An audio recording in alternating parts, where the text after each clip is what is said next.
अऊज़ु बिल्लाहि मिनश शैतानिर रजीम बिस्मिल्लाहिर रहमानिर रहीम रब्बि इश्रह ली सदरी व यस्सिर ली अमरी वहलुल उक़दतम मिन लिसानी यफ़क़हू क़ौली रब्बि ज़िदनी इल्मा अल्लाहुम्मा अरिनल हक़्क़ हक़्क़न वरज़ुक़ना इत्तिबाअह व अरिनल बातिला बातिलन वरज़ुक़ना इज्तिनाबा आमीन या रब्बल आलमीन। अल्लाहुम्मा तहिर क़ुलूबना मिनन निफ़ाक़ व अअमालना मिनर रिया व अलसिनतना मिनल कज़िब व अअयुनना मिनल ख़ियाना फ़इन्नका तअलमु ख़ाइनतल अअयुनि व मा तुख़फ़ी सुदूर आमीन या रब्बल आलमीन। बच्चे, हम लोग चैप्टर 10 डिस्कस कर रहे हैं, that is related to money. आज हमारा बड़ा इंपॉर्टेंट टॉपिक है जिसमें हमने डिमांड फॉर मनी और सप्लाई ऑफ मनी के बारे में पढ़ा। एक छोटा सा टॉपिक हमारा रह गया था डिस्कशन करते हुए, जब हम लोगों ने एवोल्यूशन ऑफ मनी पढ़ा, और एवोल्यूशन ऑफ मनी के फौरन बाद एक टॉपिक है कैरेक्टरिस्टिक्स ऑफ मनी, कि एक अच्छे पैसे के अंदर क्या कैरेक्टरिस्टिक्स होने चाहिए। इससे पहले आपको याद होगा हमने फंक्शंस ऑफ मनी भी पढ़ा। तो अभी स्टार्ट करते हैं, अपनी बात का आगाज करते हैं कैरेक्टरिस्टिक्स ऑफ मनी से। कैरेक्टरिस्टिक्स का क्या मतलब? खूबियां,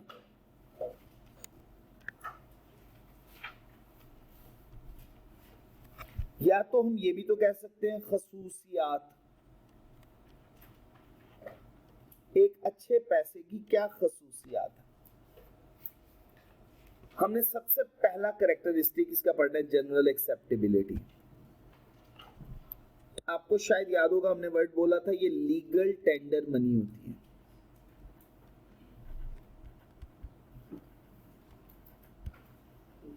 legal tender money generally acceptable होती है।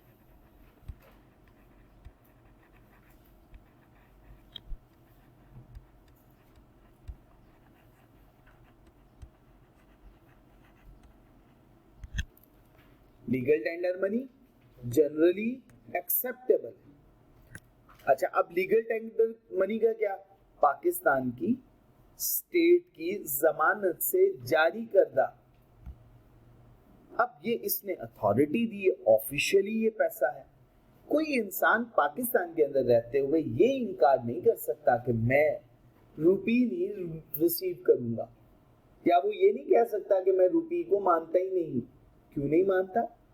अगर इस पाकिस्तान की स्टेट में रहते हुए आपको कोई भी खरीदो फरोख्त करनी है, तो उसके लिए जो generally medium of exchange use होने वाला है, जो हर इंसान कबूल करेगा, वो तो रुपी ही तो है। वो पैसा वो रुपी की फॉर्म में ही है, उसका डिनोमिनेशन, उसकी करेंसी, उसका यूनिट क्या है? रुपी। तो सबसे पहली बात, वो जनरली एक्सेप्टेबल होनी चाहिए। यहां तक कोई दिक्कत तो नहीं है। इंटरनेशनली देखें तो सबसे ज्यादा यूएस डॉलर, जनरली एक्सेप्टेबल। अच्छा, दूसरे नंबर पे स्टेबिलिटी। स्टेबिलिटी का क्या मतलब है? उसकी वैल्यू। आपको पता है करेंसी की वैल्यू डिवैल्यूएशन भी हो सकती है, इवैल्यूएशन भी हो सकती है। इवैल्यूएशन या रिवैल्यूएशन।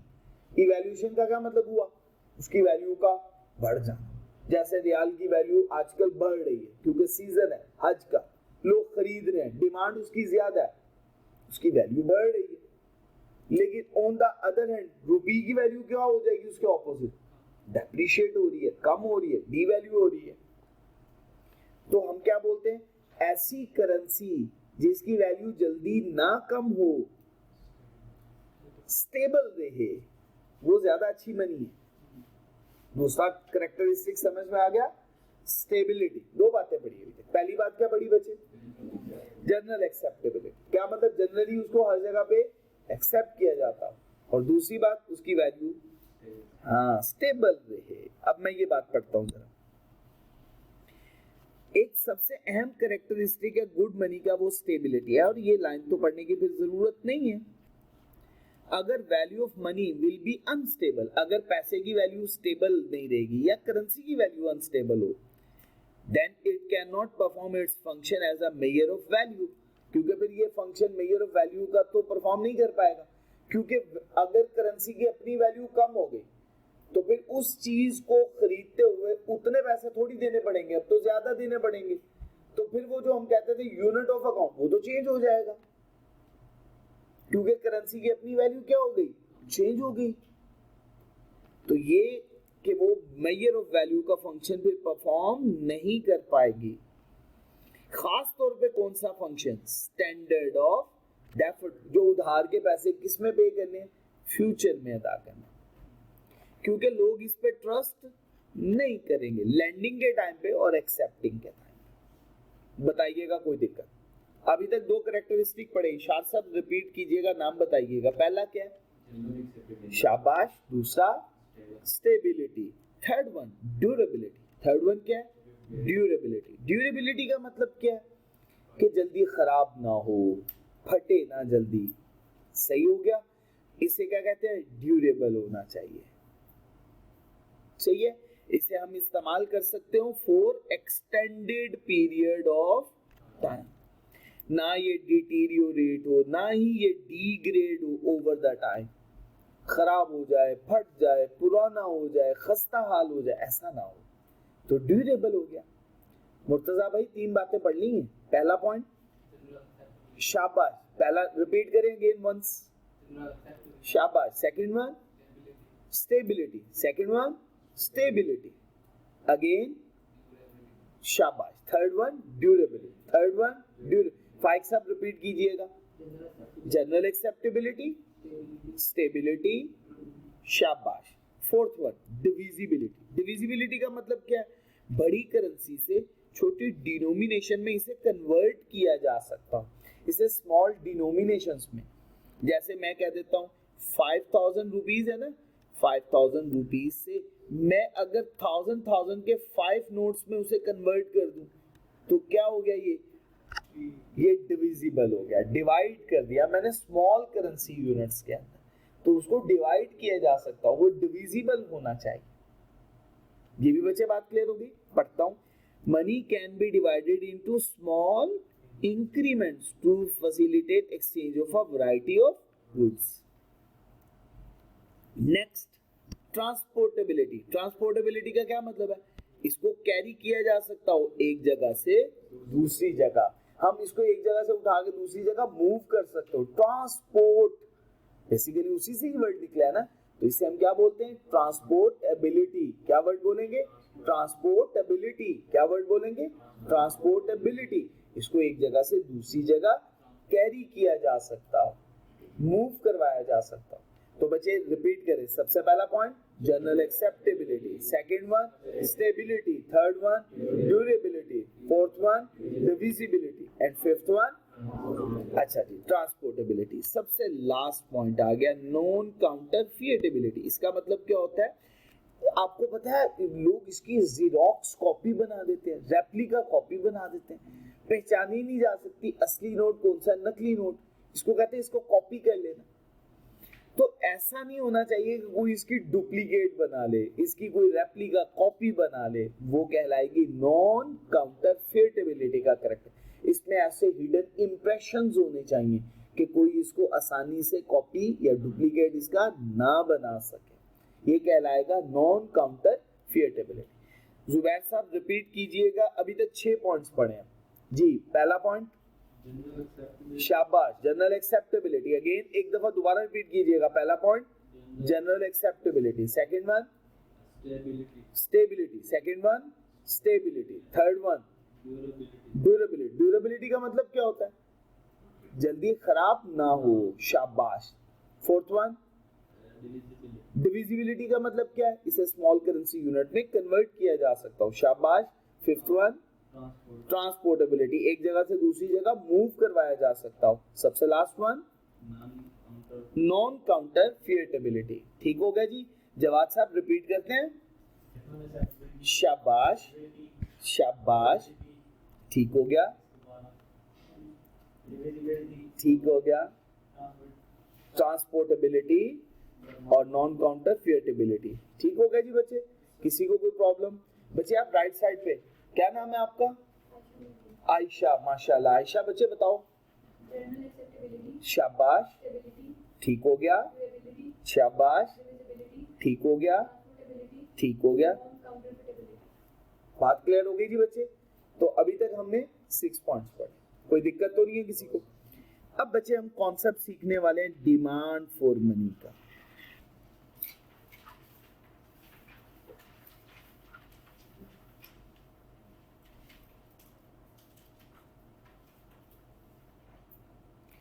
अब इसमें से जो बात आपने बस हाईलाइट करनी है और बाकी बात आपने छोड़ देनी है वो ये है,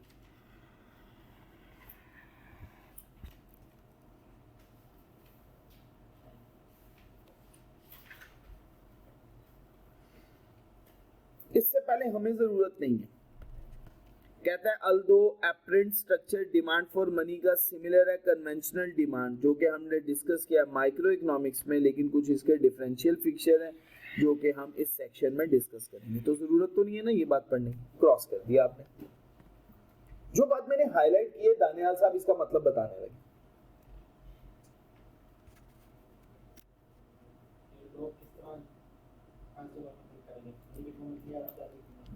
लोग अपने पास, देखो मैं आपको एक मिसाल देता हूं, हमें जरूरत पड़ गई, भूख लग गई, खाना खाना, हम किसी भी दुकान के पास जाते हैं, दुकानदार के पास, और दुकानदार से जाके कहते हैं दुकानदार भैया मुझे खाना खरीदना है, खाने के बदले में मुझे कुछ ना कुछ तो पैसे देने पड़ेंगे।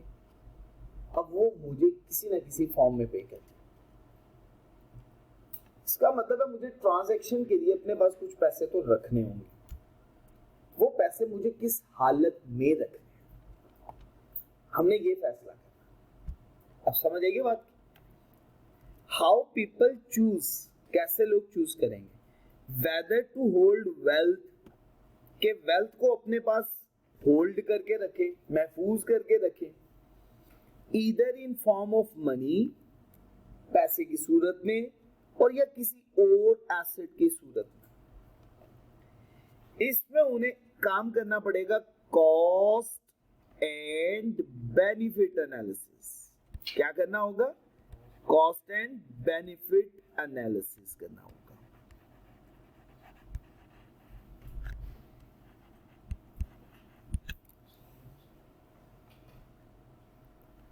वालेकुम अस्सलाम रहमतुल्लाहि व बरकातहू।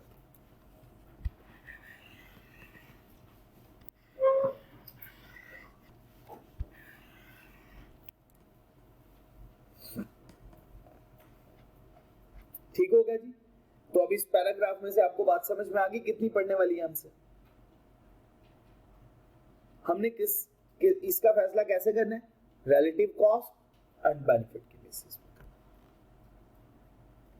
एक साहब है, वो कहते हैं मैं अगर पैसा अपने पास रखता हूँ, जरूरत नहीं, मैं बैंक के पास क्यों ना रखूं, बैंक तो मुझे इस पे एडिशनल प्रीमियम देगा,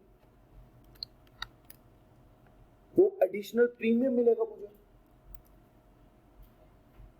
कैश जेब में रखूंगा तो उसमें बढ़ना नहीं है, लेकिन अगर कहीं इन्वेस्ट करके रखूंगा उस पर रिटर्न मिलेगा। अब ये फैसला करना। ऑल एल्स इक्वल, बाकी हालात एक जैसे रहे।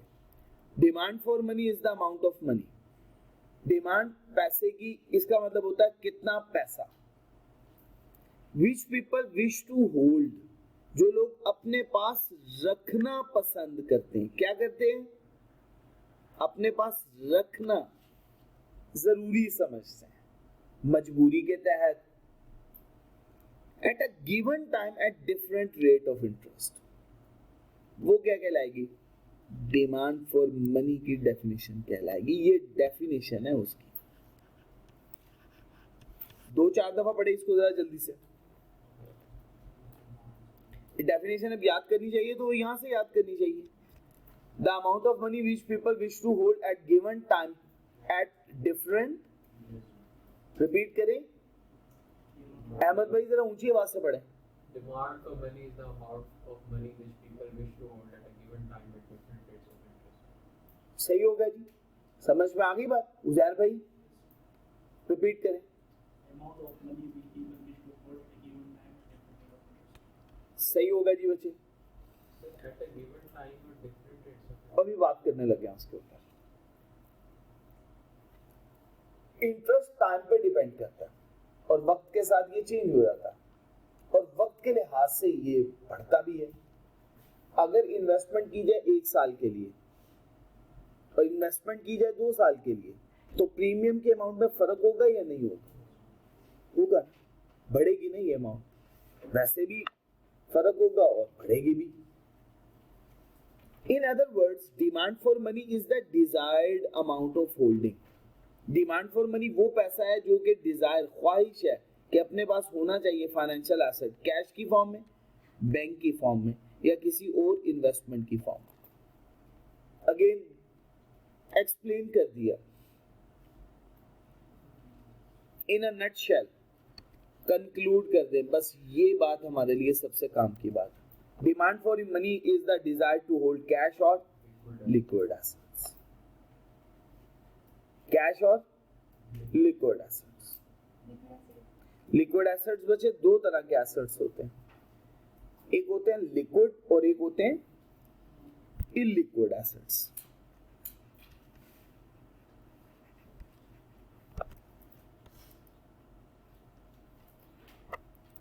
लिक्विड एसेट्स और दूसरे एसेट्स कहलाते हैं इलिक्विड एसेट्स।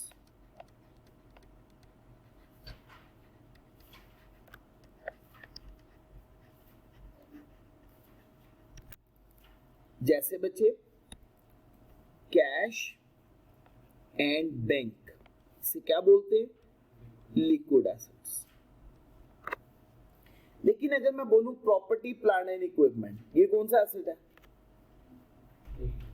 Illiquid asset. इसी तरह से मैं अगर बोलूं इन्वेंट्री, ये कौन सा एसेट है? Illiquid assets.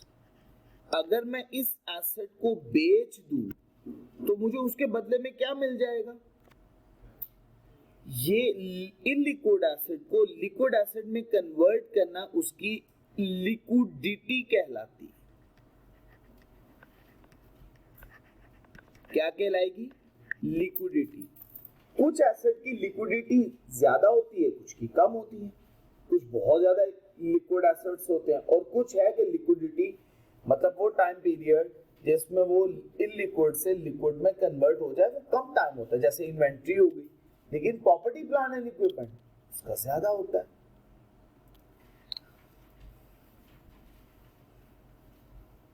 ठीक हो गया जी बच्चे? जी, बॉन्ड्स डिपेंड करता है कौन से बॉन्ड्स है। बॉन्ड्स होते हैं मार्केटेबल, मार्केटेबल का मतलब है मार्केट में सेल करेंगे और हम कैश में कन्वर्ट करें। नॉर्मली ये लिक्विड में फॉल करता है।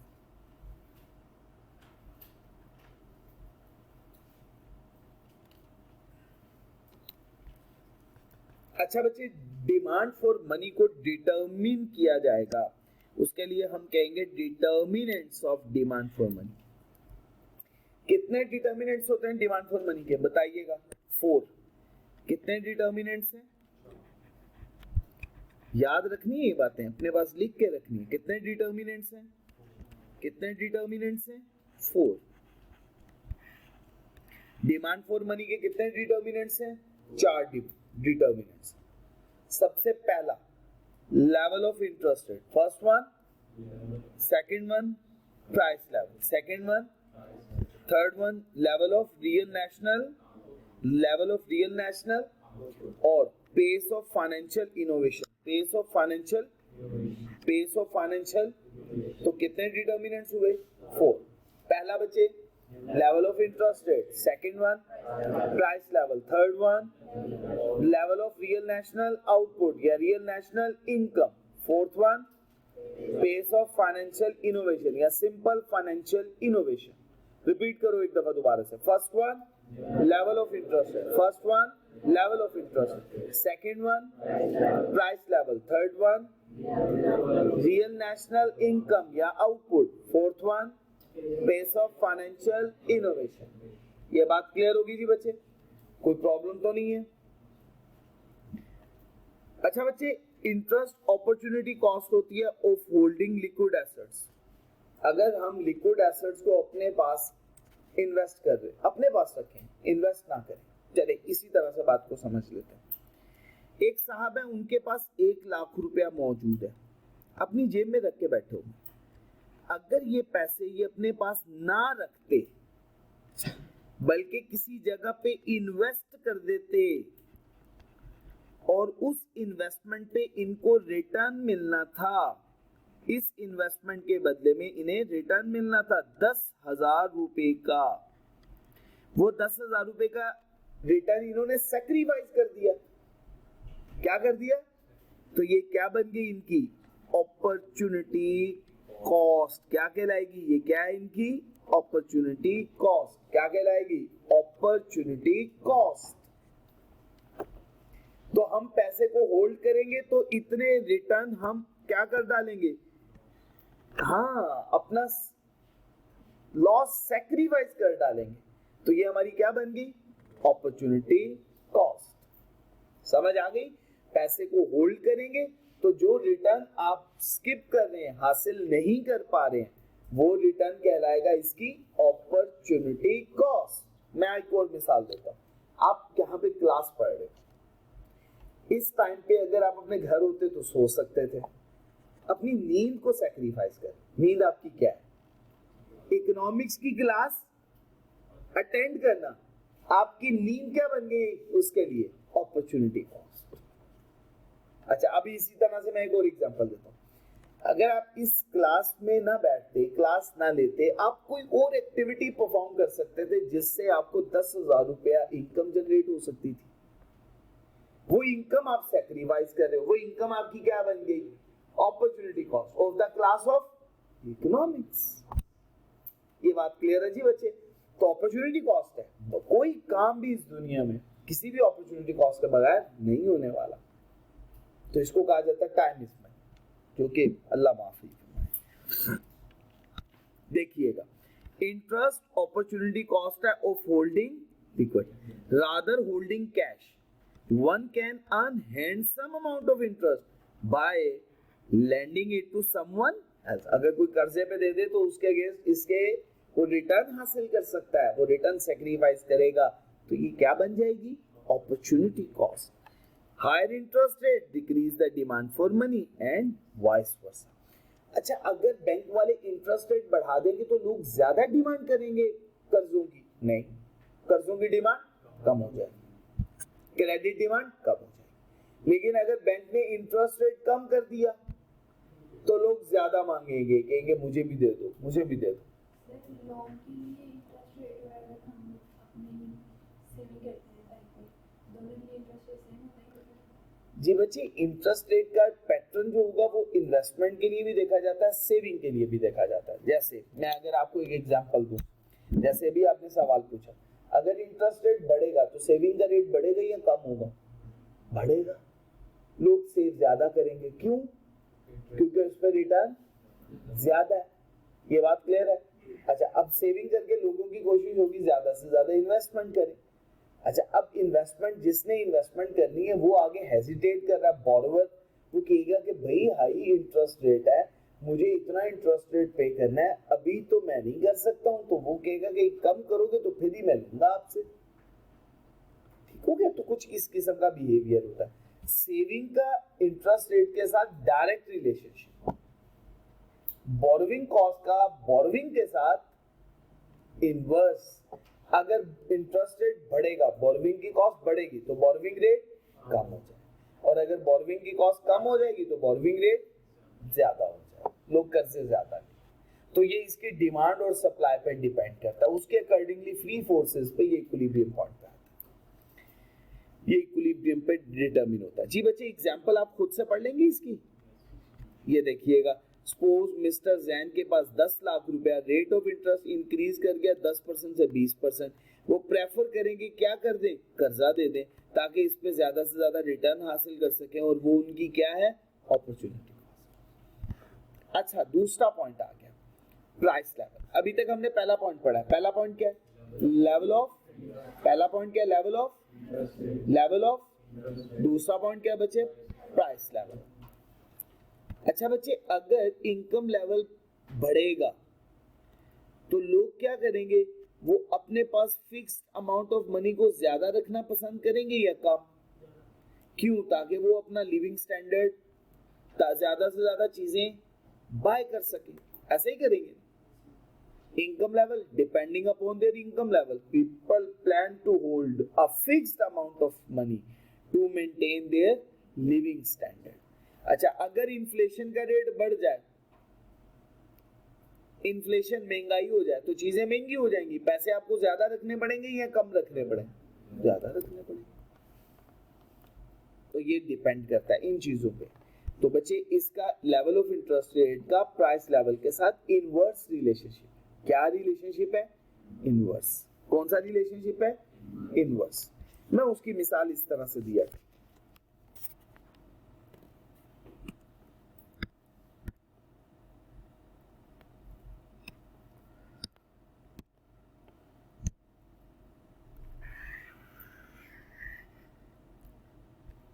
x axis origin point, y axis। y axis के अलॉन्ग किसको मेजर करें? दो वेरिएबल्स है हमारे पास, एक है इंटरेस्ट रेट और एक है प्राइस लेवल। शाबाश, मार्केट रेट ऑफ इंटरेस्ट। याद रखेंगे। y एक्सिस के अलॉन्ग किसको मेजर करना है? y एक्सिस के अलॉन्ग किसको मेजर करना है? भूलेंगे तो नहीं, जवाब साहब इधर तवज्जो कीजिएगा।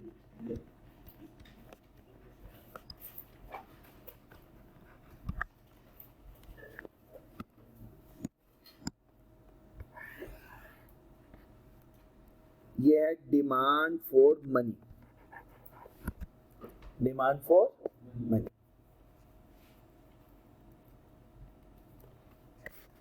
अगेन उसी तरह से जैसे एमईसी में हमने पढ़ा, एक बॉन्ड है,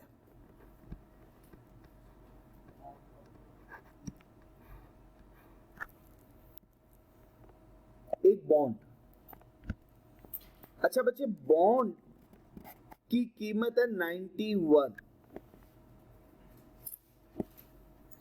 और रेट है, ये इसकी कीमत है, प्राइस है, और रेट है 10%।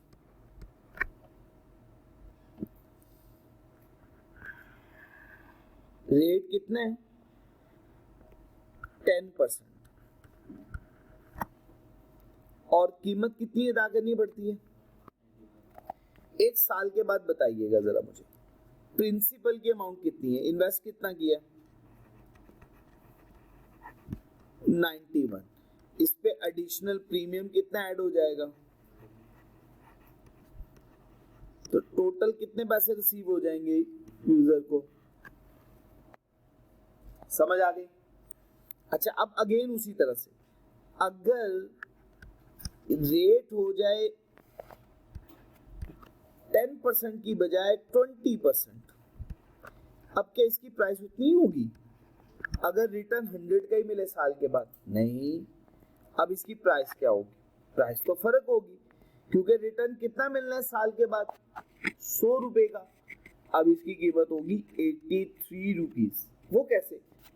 प्रिंसिपल कितने पैसे होंगे? 83, और इसमें प्रीमियम कितना ऐड हो जाएगा? 17 अप्रोक्सीमेटली। जमा करके देखें दोनों फिगर्स कितनी बन गई? क्लियर हो गया जी? तो इसका मतलब है अब प्राइस कम पे करनी पड़ेगी, प्राइस अब कम पे करनी पड़ेगी। जी बच्चे,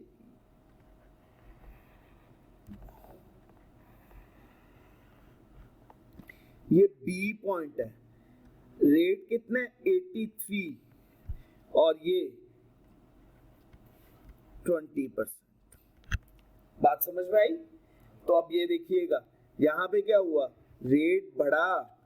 अब इन्वेस्ट करने के लिए पैसे जो रिक्वायर्ड है, डिमांड है, वो कम चाहिए। अब पैसे हमें अपने पास ज्यादा नहीं रखने हैं, अब डिमांड कम कर। लेकिन अगर इंटरेस्ट रेट कम हो गया तो डिमांड पैसे की बढ़ेगी। अब डिमांड ज्यादा करेंगे क्योंकि प्राइस पे करनी है तो ज्यादा पे करनी पड़ेगी। तो इन दोनों का आपस में क्या रिलेशनशिप हुआ? इनवर्स। क्या रिलेशनशिप हुआ? नेगेटिव। वही बात जो हमने पहले भी पढ़ी हुई है।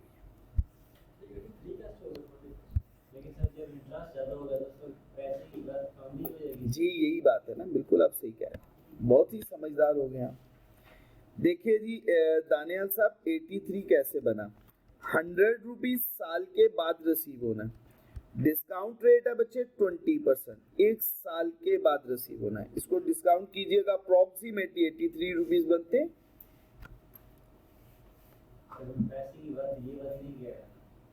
नहीं, वो दानियाल साहब ने सवाल पूछा था कि कैसे कैलकुलेट हुआ, मैंने वो बताया। जब इंटरेस्ट रेट बढ़ेगा तो उसमें जो करेंसी जा रही होगी उसका बात काम नहीं हो जाएगी, उसकी वर्थ कम हो जाएगी। कैसे? वो कैसे?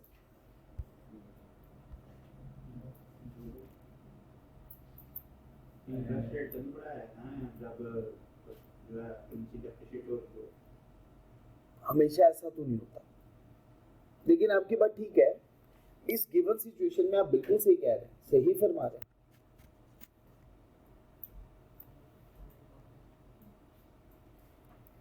आप गिवन सिचुएशन के अंदर सही फरमा रहे हैं। ठीक हो गया? नहीं जवाब साहब, अभी भी सोचो विचार में। इसे कहते हैं इंटरेस्ट रेट पैरिटी थ्योरी। थोड़ी सी डिस्कशन हम करेंगे इसी चैप्टर के एंड पे, ठीक है?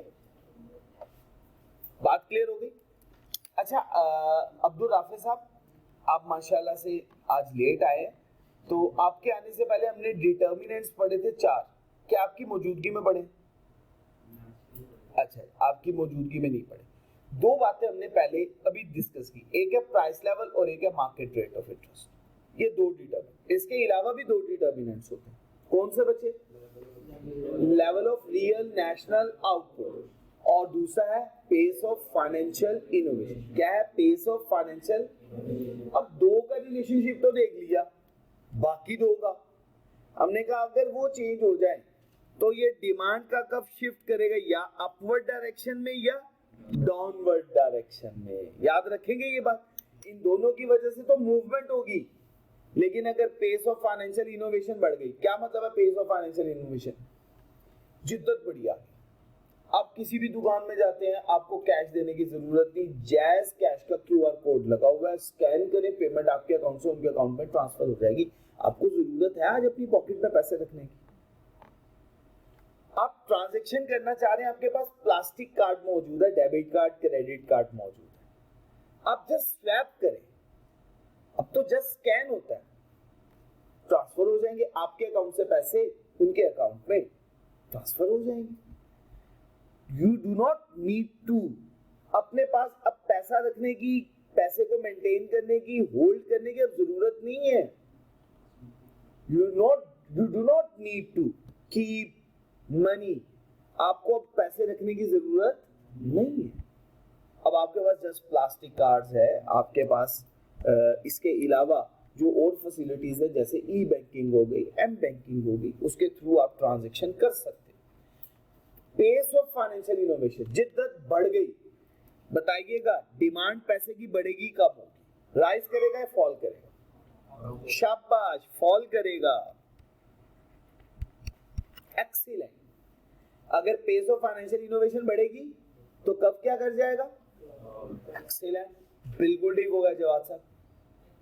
अच्छा जवाब साहब, अगर नेशनल इनकम बढ़ जाए तो ये फाइनेंशियल इनोवेशन की वजह से है, फाइनेंशियल इनोवेशन की वजह से। अगर फाइनेंशियल इनोवेशन बढ़ जाए तो फिर डिमांड का कब क्या कर जाता है? फॉल कर जाता है। अगर फाइनेंशियल इनोवेशन बढ़ जाए, ये भी याद रह जाएगी। और अगर नेशनल इनकम बढ़ जाए, नेशनल इनकम के बढ़ने की वजह से डिमांड का कब क्या करेगा? राइज करेगा। ठीक हो गया? लोग ज्यादा इन्वेस्टमेंट करना पसंद करेंगे, ऐसा ही है ना? तो जब ज्यादा इन्वेस्टमेंट करेंगे तो उनके लिए पैसा ज्यादा चाहिए उन्हें। अब अगली 2 बातें हम पढ़ने वाले हैं। Level of real national output और पेस ऑफ फाइनेंशियल इनोवेशन। देखिएगा, demand for money also depend upon the level of real GDP। अब ये बार बार बात करने की जरूरत नहीं है, आपको सिर्फ ये नाम याद रखना है। People with higher income have higher level of spending. Income ज्यादा होगी तो स्पेंडिंग भी, अखराजात भी, तो डिमांड फॉर मनी बढ़ेगी या कम होगी? डिमांड राइज कर जाएगी। अब समझ आ गई बात की, as compare to those with low income. तो इसके लिए याद रख लीजिएगा, भूलेगा नहीं, अगर इनकम लेवल बढ़ेगा तो इनकम लेवल के बढ़ने की वजह से डिमांड राइज कर जाएगी, और अगर इनकम लेवल कम हो जाए तो डिमांड फॉर मनी फॉल कर जाएगी। कोई दिक्कत तो नहीं है बच्चे, याद हो जाएगी बात इंशाअल्लाह। ये अपने पास लिख लीजिएगा, यही बात आपको समझा देगी बस।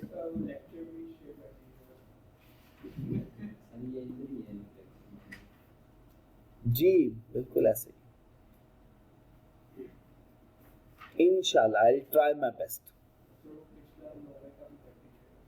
जी बिल्कुल सही होगा, जितने जितने अवेलेबल है मैं कर दूंगा इंशाअल्लाह।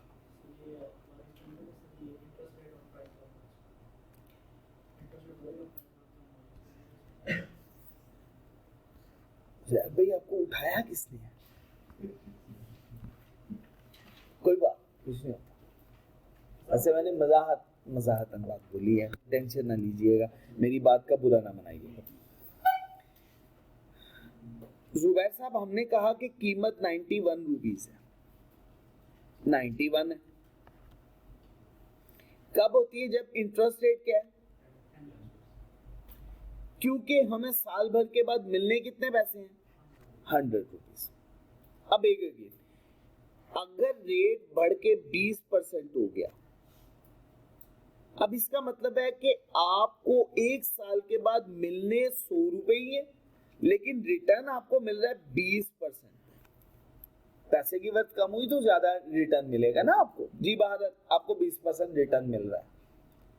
अब आप मुझे बताएं, जब 20% रिटर्न मिल रहा है, 100 रुपए आपको साल भर के बाद रिसीव होने हैं, तो क्या इन्वेस्ट आज उतने ही करेंगे? रिटर्न तो 20% मिल रहा है। अब आपको पैसे कम इन्वेस्ट करने हैं। अच्छा उजैर भाई, पैसे अगर कम इन्वेस्ट करने हैं तो डिमांड पैसों की उतनी रहेगी या कम हो जाएगी? कम हो जाएगी। पहले हम कह रहे थे हमें 91 रखने पड़ेंगे अपने पास पैसे, ताकि हम उससे ये परचेज कर सके। अब हम कह रहे हैं नहीं, हमें 91 नहीं चाहिए, अब हम कितने चाहिए? 80। तो अगर रेट बढ़ेगा तो डिमांड फॉर मनी कम हो जाएगी। तो इसका इनवर्स रिलेशनशिप है, याद रखिएगा।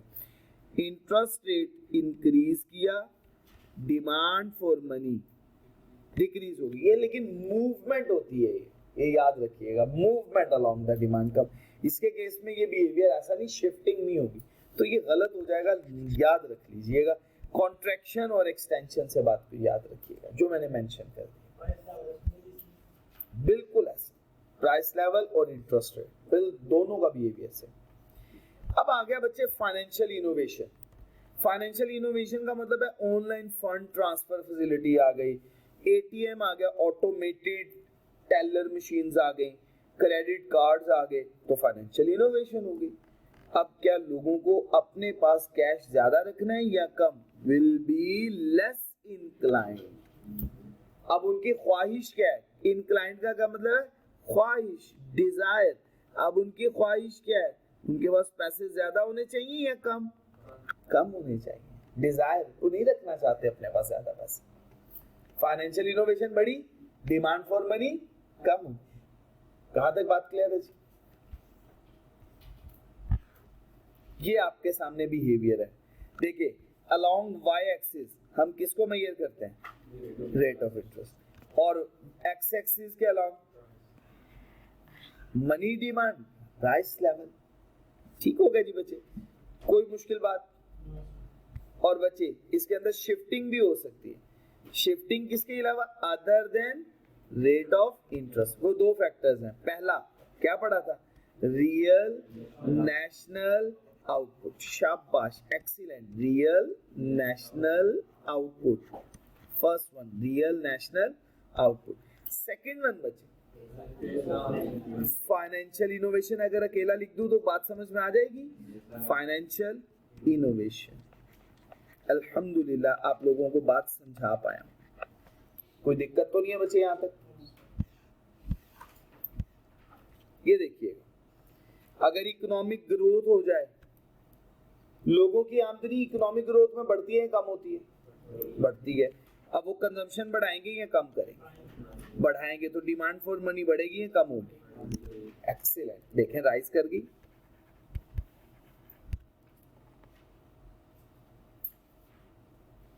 इकोनॉमिक ग्रोथ होगी, लोगों को रोजगार ज्यादा मिल गया, ज्यादा लोगों को रोजगार मिल गया, जब उनके पास पोटेंशियल एनर्जी आ गई, पैसा आ गया ना, तो डिमांड बढ़ा देंगे क्योंकि कंजम्पशन उन्होंने ज्यादा करनी है। जब कंजम्पशन ज्यादा करनी है तो पैसे की डिमांड भी ज्यादा होगी। ऑन द अदर हैंड, अगर फाइनेंशियल इनोवेशन जिद्दत बढ़ जाए तो अब लोगों को पैसे ज्यादा रखने की जरूरत नहीं है, तो डिमांड फॉर मनी फॉल कर जाएगी। ये इस सिचुएशन में फॉल कर रही है। क्रेडिट कार्ड, डेबिट कार्ड, तो ये सेल्फ एक्सप्लेनेटरी बातें, बहुत सिंपल सी वही बातें अगर आपने पढ़ ली है ये रिपीट हो रही है। जी दानियाल साहब यहां तक बातें क्लियर है? एक बड़ा इंपॉर्टेंट कॉन्सेप्ट है दानियाल साहब, हम अब ये बात पढ़ने वाले हैं, इसको कहते हैं केन्जियन लिक्विडिटी प्रेफरेंस थ्योरी। क्या कॉन्सेप्ट है? केन्जियन लिक्विडिटी, जी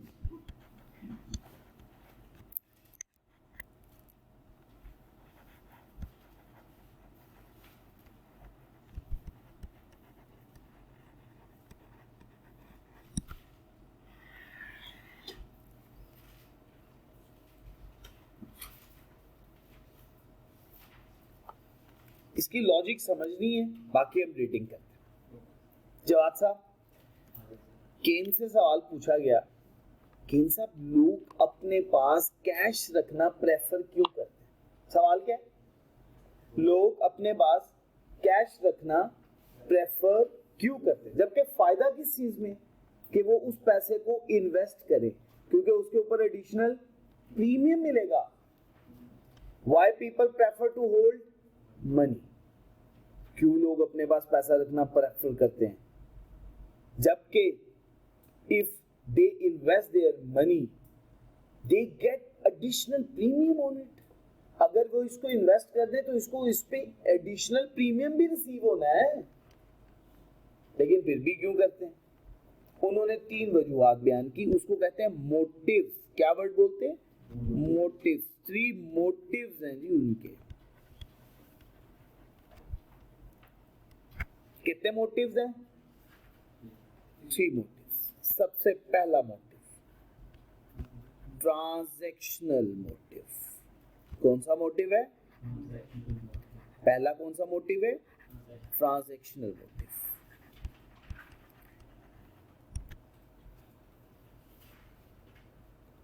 हमें गुड्स खरीदनी है, सर्विसेज बाय करनी है, उसके लिए पैसे होने चाहिए ना, तो ये मोटिव क्या कहलाएगा? Transactional motive.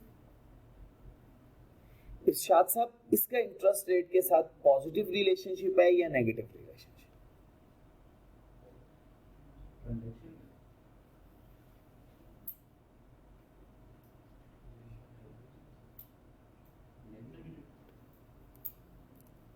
बिल्कुल ठीक, कोई रिलेशनशिप।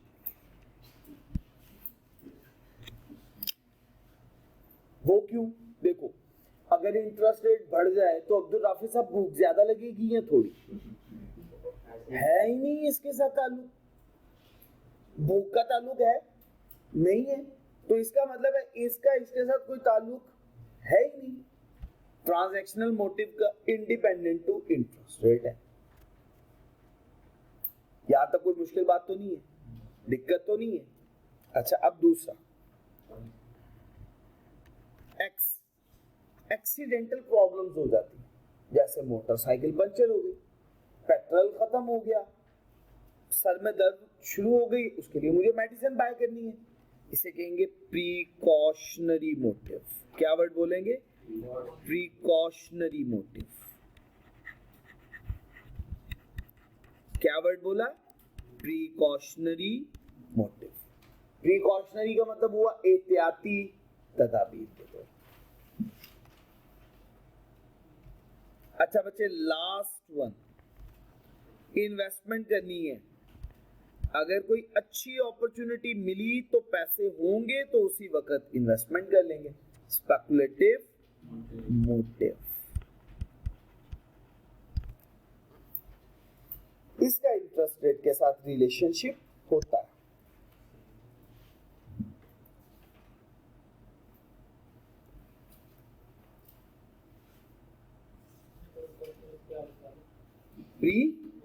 प्रीकॉशनरी एहतियाती तदाबीर, इसका भी ताल्लुक नहीं होता। मोटरसाइकिल पंचर हो गई इंटरेस्ट रेट का सुन के, ठीक है,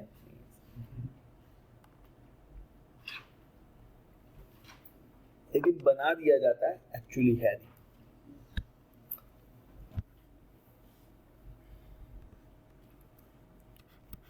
ये लाइन पहली वाली क्रॉस कर दीजिए। ये डेफिनेशन है बच्चे इसकी।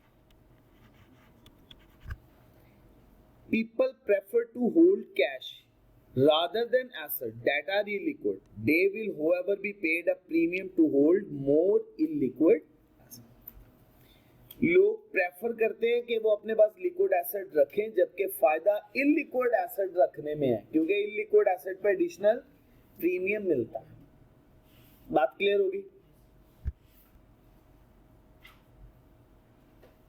ये एक्सप्लेनेशन है, इसको पढ़ना होगा तो पढ़ लीजिएगा। हम जरा मोटिव्स पढ़ते हैं। कितने मोटिव्स हैं बच्चे? 3। इसके साथ लिख ले तो याद रह जाएगा। कितने मोटिव्स हैं? 3 मोटिव्स। पहला मोटिव,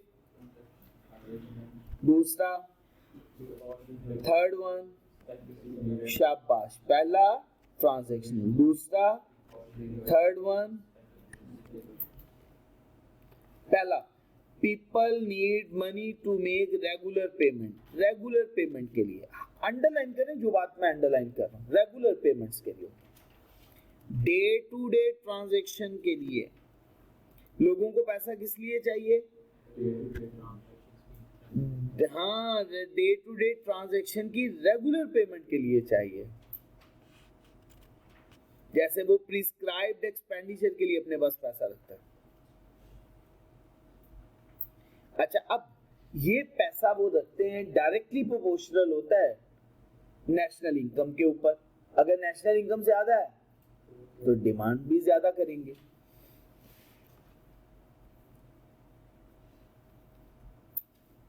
अब इसका इंटरेस्ट रेट के साथ क्या ताल्लुक है? अनअफेक्टेड।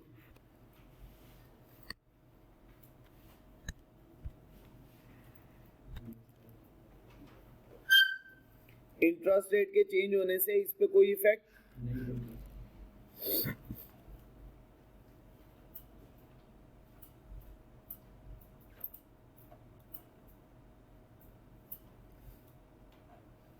ये बात क्लियर हो गई जी? अच्छा जी, अब प्रीकॉशनरी आ गया जी। मैंने बताया ना, आपकी किताब वाले ने रिलेशनशिप बनाया हुआ है, लेकिन बहरहाल आप देख लीजिएगा, वैसे रिलेशनशिप है नहीं। Money people hold for emergency purchase. किस लिए? Emergency purchases. Nominal part in total demand for money which people hold for some unexpected events के लिए, जैसे एक्सीडेंट के लिए और बीमारी के लिए। बताएं कोई मुश्किल बात? प्रीकॉशनरी, नाम से ही पता है, एहतियाती तदाबीर के तौर पे। कोई एक्सीडेंटल प्रॉब्लम हो जाएगी या बीमारी, तो ये 2 बातें आपको याद रखनी चाहिए, कोई मुश्किल बात ही नहीं है इसके अंदर। अच्छा, अब इसके केस में उसने कहा जी इनवर्सली रिलेटेड होता है। क्या रिलेशनशिप है? लेकिन आगे उसने बोल दिया है इन इलास्टिक होता है। तो आपने याद रखना है, पेपर में एमसीक्यूज आता है ये वाला, आपने यही बात मेंशन करनी है इसकी। लेकिन जबकि मैंने आपको बताया ये रिलेशनशिप होता नहीं है इसका, लेकिन आपने अब यही मेंशन कर, गलती तो नहीं करेंगे। इनइलास्टिक का मतलब है रेट बहुत कम होता, speculative, highly elastic, relatively elastic. है इनवर्स, लेकिन है क्या? Highly elastic. अभी हमने पढ़ा। Speculative motive. Other important aspect demand for money is that people want to make more money with their existing money stock. At low interest rate, opportunity cost of holding money decreases. अच्छा, अगर interest rate थोड़ा हो तो लोग saving ज्यादा नहीं करते। क्यों? क्योंकि अपॉर्चुनिटी कॉस्ट कम हो जाती है। कम है ना, लेकिन अगर इंटरेस्ट रेट बढ़ जाए तो अपॉर्चुनिटी कॉस्ट क्या हो जाएगी, ज्यादा हो जाएगी। तो अब सेविंग ज्यादा करनी है, कंजम्पशन कम करनी है। ये बात बड़ी इंपॉर्टेंट है, ये हाईलाइट कर लीजिएगा। लो इंटरेस्ट रेट पे opportunity cost of holding money decreases. अगर इंटरेस्ट रेट कम होगा तो अपॉर्चुनिटी कॉस्ट भी क्या हो जाएगी, कम। इंटरेस्ट रेट बढ़ेगा, अपॉर्चुनिटी कॉस्ट भी बढ़ जाएगी।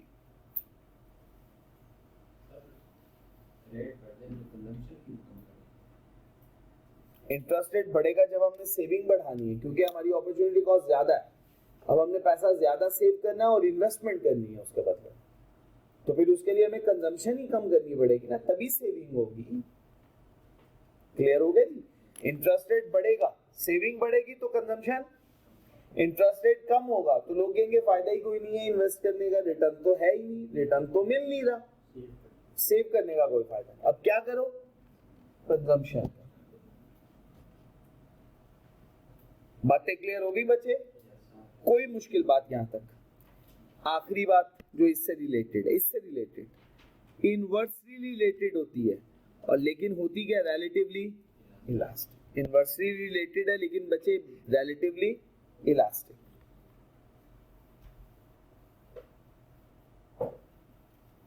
ठीक हो गया जी? अब ये बात जो मैंने समझाई है, price of bond is inversely related to rate of interest. याद आ जाएगी बात? अच्छा बच्चे, ट्रांजैक्शनल मोटिव, प्रिकॉशनरी मोटिव और थर्ड वन स्पेकुलेटिव मोटिव, इन तीनों को जमा करें तो क्या कहलाती है, टोटल डिमांड फॉर मनी।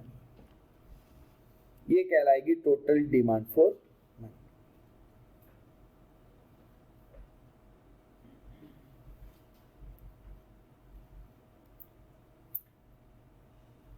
यहां तक कोई दिक्कत?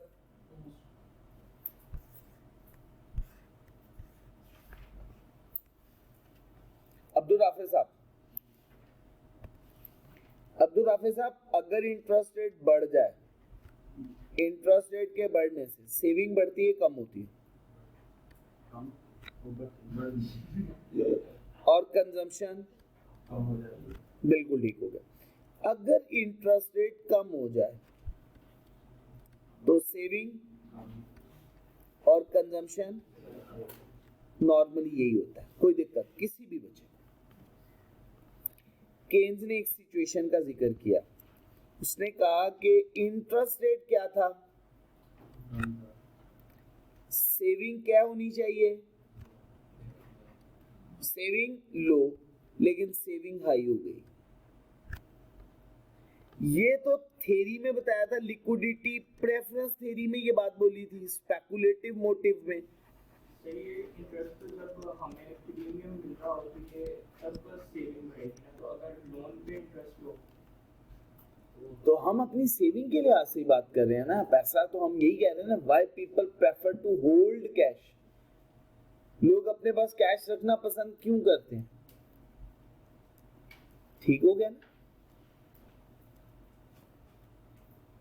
अच्छा जी बच्चे, इंटरेस्ट रेट अगर कम हो तो सेविंग रेट लो होना चाहिए था, लेकिन सेविंग रेट क्या हो गया, हाई।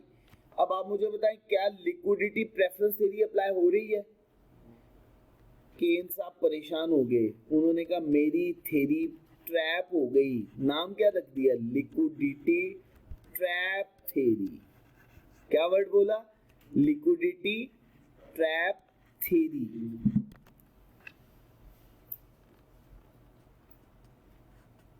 क्या वर्ड बोल दिया, लिक्विडिटी ट्रैप थ्योरी।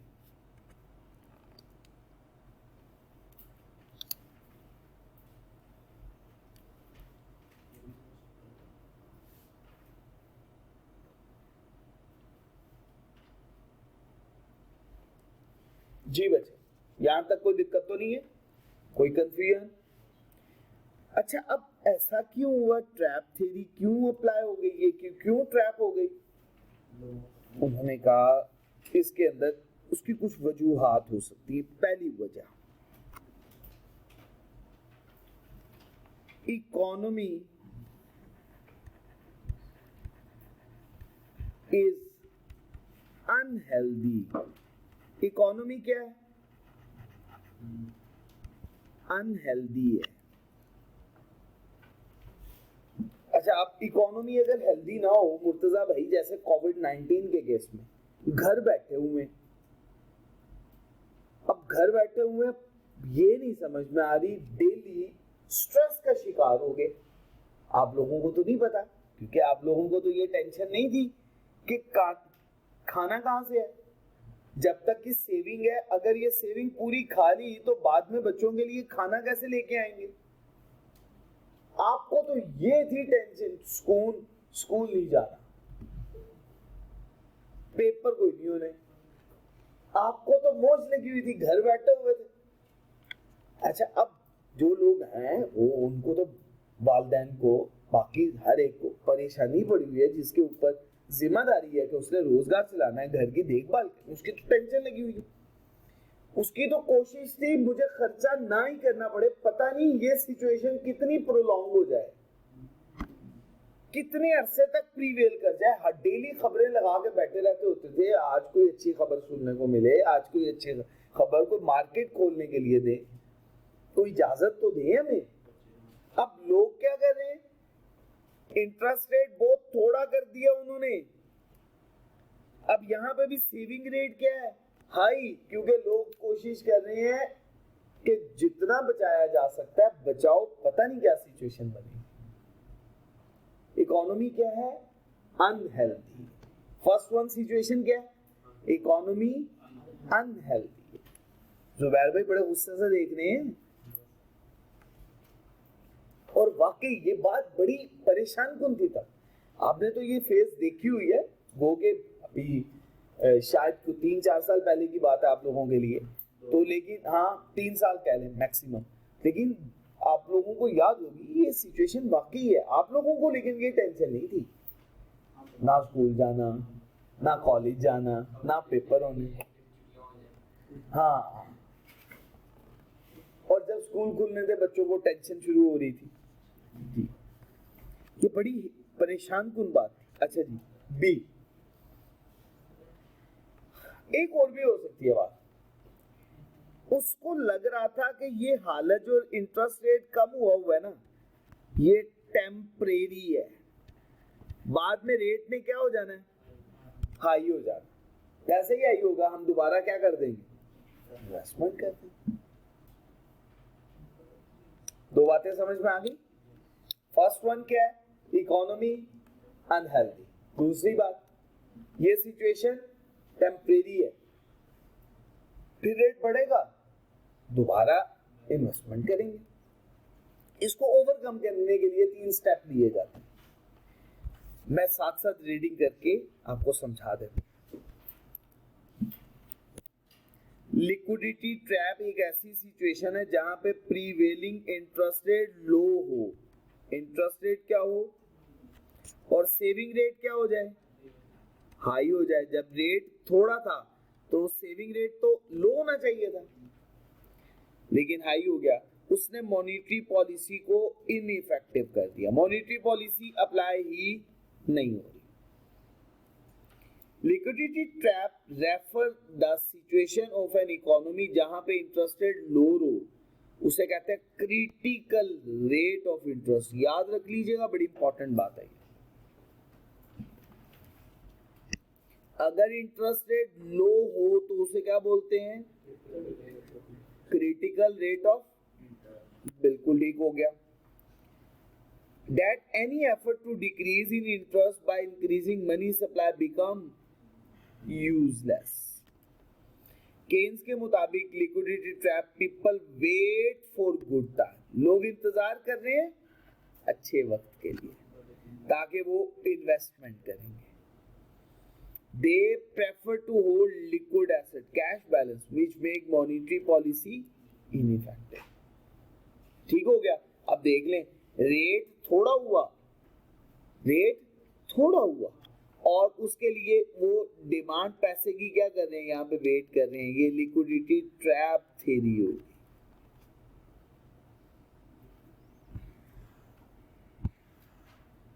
कैसे इसको ओवरकम किया जा सकता है, ओवरकम। पहली बात, फिस्कल पॉलिसी। फिस्कल पॉलिसी क्या बचे? डिमांड को रेज करने के लिए फिस्कल पॉलिसी लगा दो। फिस्कल पॉलिसी का क्या मतलब है? टैक्सेस बढ़ा दो या कम कर दो? बढ़ा दो। दूसरा, लोगों के दरमियान में ये एक्सपेक्टेशन जगा दो कि महंगाई होने लगी है, कल को चीजें महंगी हो जानी है, खरीदारी करनी है तो आज ही खरीद। रूमर्स फैला दो किस चीज की? महंगाई होने वाली है, इन्फ्लेशन होने वाली है, लोग क्या करें? अच्छा जी, तीसरी बात, expectation of increase in rate of interest. लोग यही सोच के बैठे ना इंटरेस्ट रेट बढ़ जाएगा, उन्हें बता दो कोई फ्यूचर के अंदर रेट बढ़ने की उम्मीद नहीं। ठीक हो गया जी बच्चे? अच्छा, इसी तरह से इंक्रीज इन इंटरेस्ट रेट और ये वो सब चीजें आप लोगों के सामने है। इंटरेस्ट रेट के बढ़ने से सेविंग रेट बढ़ जाएगी, या इंटरेस्ट रेट बढ़ा दिया जाए, या लोगों के दरम्यान में ये बातें डिस्कस कर दी जाए। तो बच्चे ये पढ़िएगा, ये बॉन्ड का कॉन्सेप्ट मैंने आपको डिटेल में समझा दिया। अच्छा, ये बात भी मैं आपके साथ पढ़ दूं, expectation of increase in rate of interest में एक एडिशनल बात भी है। अगर गवर्नमेंट बोरो करे फ्रॉम कमर्शियल बैंक, गवर्नमेंट किससे बोरो करे? उधार किससे ले? Commercial. So as market rate of interest increases, के मार्केट में रेट ऑफ इंटरेस्ट क्या हो जाए? इंक्रीज कर जाए, जिसके नतीजे में इंडिविजुअल स्टार्ट परचेजिंग बॉन्ड। लोग क्या करना शुरू कर देंगे? इन्वेस्टमेंट करना शुरू कर देंगे। With this inflow of resources into financial system, और ये सर्कल में पैसा दोबारा आ जाएगा, circular flow of national income में पैसा चला जाएगा। इसका मतलब क्या हुआ? लीकेज खत्म हो गई। Economy will slowly pull out from the liquidity trap, और आहिस्ता आहिस्ता इकोनॉमी किसमें से निकलना शुरू हो जाएगी? Liquidity trap. या तो आप उनके दरमियान में बता दो कि भाई इंटरेस्ट रेट ने बढ़ना नहीं है, या इंटरेस्ट रेट बढ़ा दो, दोनों में से कोई एक काम करना पड़ेगा आपको। बॉन्ड का कॉन्सेप्ट बच्चे क्लियर है? ये जो मैंने एग्जांपल से बात समझाई है, ये वही बात सारी की सारी थी। अब अगला कॉन्सेप्ट आ गया सप्लाई ऑफ मनी का।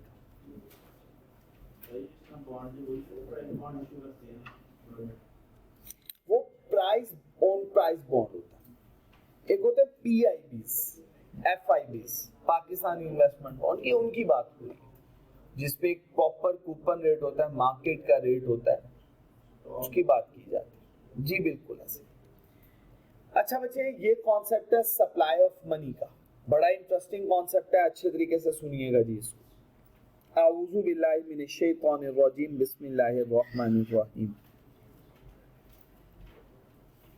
बच्चे, सप्लाई ऑफ मनी, पैसे की सप्लाई, ये पहली लाइन क्रॉस कर दीजिएगा कि हम डिमांड फॉर मनी पढ़ रहे हैं, अब हमने सप्लाई ऑफ मनी पढ़नी है। सप्लाई ऑफ मनी का मतलब क्या है? सप्लाई ऑफ मनी का मतलब है total stock of money in circulation in a country at a given time. इसको पढ़ के मुझे बताइएगा ये बात समझ में आई? इन सर्कुलेट, पाकिस्तान की इकोनॉमी में जितना पैसा इन सर्कुलेशन मूव कर रहा है, उन सब की तादाद को क्या बोलेंगे? सप्लाई। बात समझ में आ गई? और वो किस किस फॉर्म में? देखें, करेंसी नोट्स की फॉर्म में है या नहीं है, कॉइन्स की फॉर्म में है या नहीं है, डिमांड डिपॉजिट की फॉर्म में, एटसेट्रा, और भी फॉर्म्स है। अच्छा, ये बात काट दीजिएगा, supply of money different concept है सप्लाई ऑफ गुड्स की रिस्पेक्ट।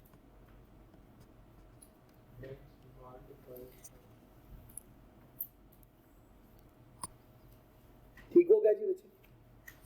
नेक्स्ट है डिमांड डिपॉजिट। ये होता है कि बैंक में आपने पैसे रखवा दिए, पैसे आपके जब मांगेंगे बैंक वाला आपको दे देगा, लेकिन पड़े आपके पास नहीं होगा, जब मांगेंगे तब मिल जाएगा। वो चेकिंग अकाउंट्स पे नहीं लगती, जैसे करंट अकाउंट हो गया ना, उस पे नहीं लगती।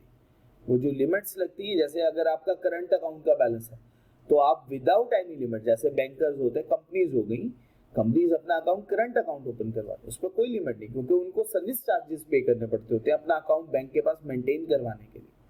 सालाना चार्जेस पे करने पड़ते हैं। लेकिन अगर आप डिपॉजिट, सेविंग डिपॉजिट आपने ओपन करवाया हुआ है, profit and loss sharing account open करवाया हुआ है या फिक्स डिपॉजिट करवाया हुआ है, तो फिर उसमें रिस्ट्रिक्शन है कि आप एक खास अमाउंट तक पैसे विड्रॉ कर सकते हैं, उससे ज्यादा पैसे विड्रॉ नहीं कर सकते। बट करंट अकाउंट के केस में ऐसी लिमिटेशन नहीं होती। वो मिनिमम बैलेंस मेंटेन करना होता है और फिर आप उस पे सर्विस चार्जेस भी बैंक आपसे लेता है।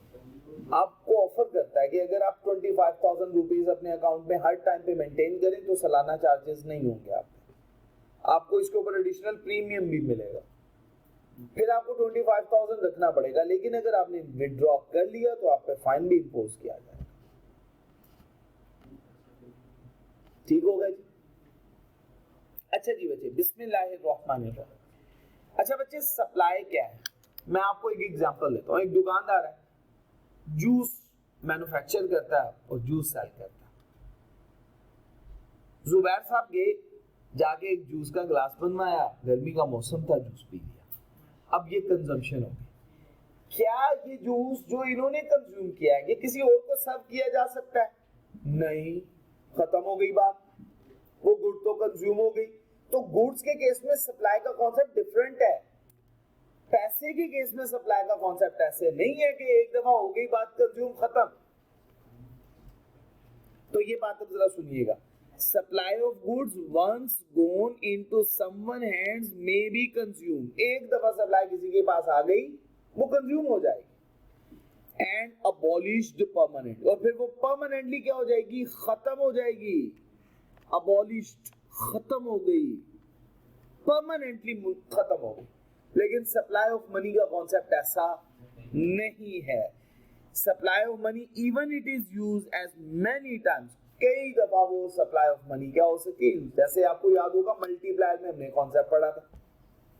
एक साहब के पास पैसे आए, उन्होंने पैसे आगे दे दिए, आगे ट्रांसफर हो गए, अगले वालों ने भी अपनी जरूरत पूरी करी, ऐसे ऐसे सप्लाई बढ़ती चली जा रही है। वो और चीज, ये बात हो। सप्लाई का मतलब होता है इन सर्कुलेशन, टोटल पैसा जितना मौजूद, तो उसकी सप्लाई बढ़ती चली जाएगी, एक पर्सन से दूसरे पर्सन के पास, दूसरे से तीसरे के पास, तीसरे से चौथे के पास। लेकिन ये किस में मौजूद रहेगी? Total stock of money supplied in the country. ठीक हो गया जी बच्चे? पर्सन टू पर्सन मूव तो करेगा, लेकिन इकोनॉमी का पैसा इन सर्कुलेशन तो नहीं बढ़ जाएगा। जैसे फॉर एग्जांपल सेंट्रल बैंक ने करेंसी नोट इशू किया, वो करेंसी नोट आ गया अहमद साहब के पास, अहमद साहब ने दानियाल साहब को दे दिया। क्या अब इकोनॉमी के अंदर दो नोट हो गए? नोट तो एक ही है। पहले वो किन के पास था? अहमद साहब। अब अहमद साहब के पास से किसके पास चला गया? दानियाल साहब से मुर्तजा साहब के पास चला गया। इन सर्कुलेशन तादाद उतनी ही रहती है, लेकिन हैंड्स चेंज हो जाते हैं उसके। क्लियर होगी जी बच्चे बात?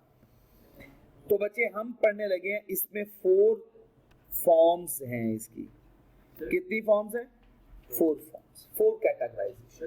जैसे गुड्स है, जैसे कपड़े हो गए या कोई बाइक, गाड़ी वगैरह, वो सर आगे किसी को दे भी तो सकते हैं? जी आगे दे सकते हैं। नॉर्मली गाड़ी है ना, गाड़ी या बाइक है, वो 1, 2 दफा 3 दफा सेल हो जाएगी, डेली तो नहीं बिकती। जैसे दुकानदार है ना, मेरी जेब में जो पैसे मौजूद है, क्या मेरे पास ये पैसे हमेशा रहेंगे? मैंने आज एक दुकानदार को दिए, उसके पास से किसी और दुकानदार का, वो कितनी सर्कुलेशन उसकी कहलाती है वेलोसिटी। इसे क्या बोलते हैं? Velocity of money. पढ़ेंगे भी क्वांटिटी थ्योरी ऑफ मनी शुरू होने वाला। लेकिन क्या मोटर बाइक इतनी तेजी से मूव होती है, गाड़ी इतनी तेजी से सेल हो रही है कि एक दिन में 3-3 दफा, 4-4 दफा, 5-5 दफा किसी के पास जा रही है, मूव हो रही है? नहीं।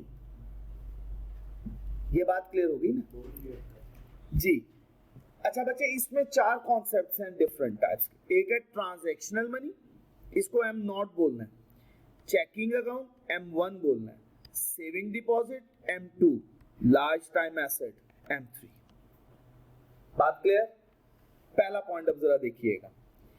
ट्रांजैक्शनल मनी एक ऐसा पैसा जिसको बाय एंड सेलिंग थिंग्स, चीजें खरीदने के लिए और बेचने के लिए इस्तेमाल करेंगे, उसे क्या बोलेंगे? Am not, transactional money. Checking account क्या होता है? Transactional money plus checking account. Checking account का मतलब क्या? बैंक के पास हमारा पैसा पड़ा हुआ है, जब मांगेंगे जितना मांगेंगे मिल जाएगा, हमारे पास नहीं। चेकिंग अकाउंट इसे कहते हैं डिमांड डिपॉजिट, लेकिन उसका नाम क्या रख दिया हमने? Checking account, M1। जेब में पड़ा हुआ पैसा भी उसमें आ गया, डिमांड डिपॉजिट भी आ गया, दोनों को जमा करेंगे तो टोटल क्या बन गया? Checking account.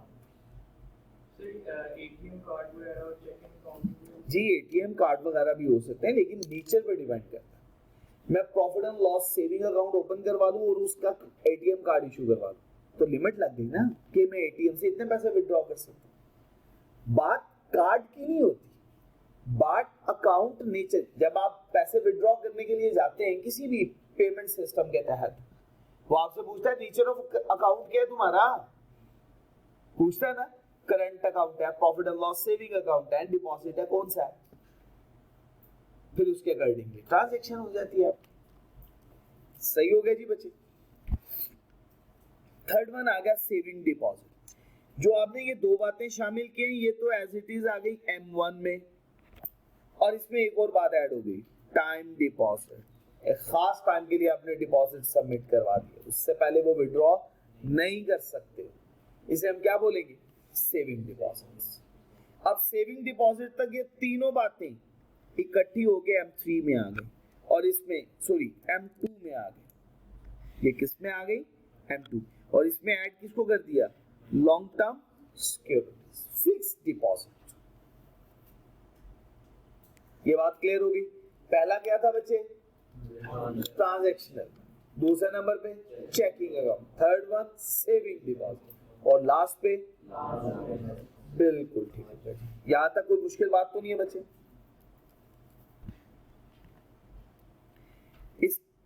ये डिपेंड करती है लेवल ऑफ लिक्विडिटी के ऊपर। सही हो गया जी बच्चे। कुछ एसेट्स होते हैं मोर लिक्विड और कुछ होते हैं बहुत ही इलिक्विड, जैसे कि लार्ज टाइम डिपॉजिट बहुत ज्यादा इलिक्विड एसेट, और ये सबसे ज्यादा लिक्विड एसेट।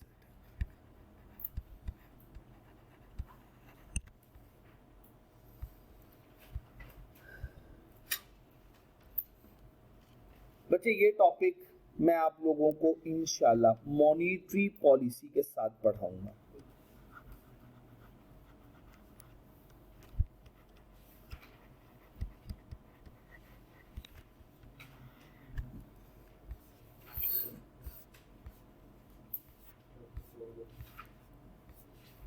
सेंट्रल बैंक का कोई भी पॉलिसी बनाता है क्या वो मॉनेटरी पॉलिसी होगी? नहीं बच्चे, सेंट्रल बैंक की हर पॉलिसी तो नहीं होगी ना। सेंट्रल बैंक की जो नोट इशू करने की पॉलिसी है वो सिर्फ और सिर्फ मॉनेटरी पॉलिसी। हम पढ़ेंगे सेंट्रल बैंक के फंक्शंस। क्या सेंट्रल बैंक का सिर्फ एक ही फंक्शन है? जैसे फॉर एग्जांपल ऑडिटर जो भी रिपोर्ट इशू करेगा वो ऑडिट रिपोर्ट होगी? नहीं, ऑडिटर के क्या क्या फंक्शंस हैं जो वो परफॉर्म कर सकता है, वो उसके लिए हमें वो देखना पड़ेगा। इसी तरह से सेंट्रल बैंक के बहुत सारे फंक्शन हैं। सेंट्रल बैंक सिर्फ एक फंक्शन थोड़ी परफॉर्म कर रहा है। सेंट्रल बैंक जो फंक्शंस परफॉर्म करते हैं उनमें से एक फंक्शन ये है कि करेंसी नोट इशू कर सकता है। अगर वो करेंसी नोट इशू कर सकता है, उसकी ये पॉलिसी मॉनेटरी पॉलिसी है, वो उसके तहत इशू करेगा। ठीक हो गया। अच्छा, एक कॉन्सेप्ट सुनिएगा, क्वांटिटी थ्योरी ऑफ मनी। ठीक हो गया जी बच्चे, क्वांटिटी थ्योरी ऑफ मनी।